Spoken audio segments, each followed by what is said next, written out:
વાલા મિત્રો, મોત પહેલાનો જે સંદેશ છે એ આજે હું તમને રજૂ કરી રહ્યો છું. આ દિવાળીના દિવસે આમાંથી આપણે બોધપાઠ લેવાનો છે. બે ભાઈઓ હતા, બંનેમાં ખૂબ પ્રેમ, અતૂટ પ્રેમ. બંને એકબીજાને માટે કંઈ પણ કરવા માટે તૈયાર હતા. એક દિવસ કોઈ બાબતે વાતમાં ઝઘડો થઈ ગયો. એટલું જ નહીં, બંને સામ સામે કસમ પણ ખાઈ લીધી.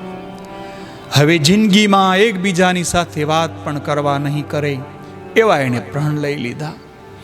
બંને જુદા જુદા રૂમમાં જઈને સૂઈ ગયા છે. રાત્રે મોટા ભાઈને સપનામાં નાનો ભાઈ આવ્યો. ભૈયા, હું તો દુનિયા છોડીને જઈ રહ્યો છું.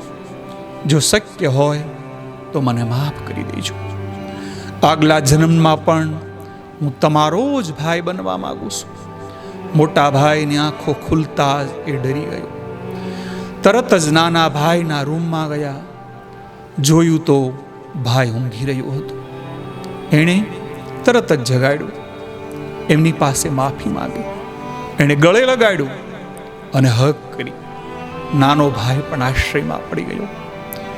તેથી કહેવાય છે કે ઘરમાં કોઈ સાથે ઝઘડો થઈ જાય તો એકબીજાને માફ કરી દેજો. કારણ કે જો અંતિમ રાત આવી થઈ જાય તો તમે કોઈને માફ ન કરી શક્યા હો તો આખી જિંદગી તમારે પસ્તાવાના દિવસો આવશે, પસ્તાવવું પડશે.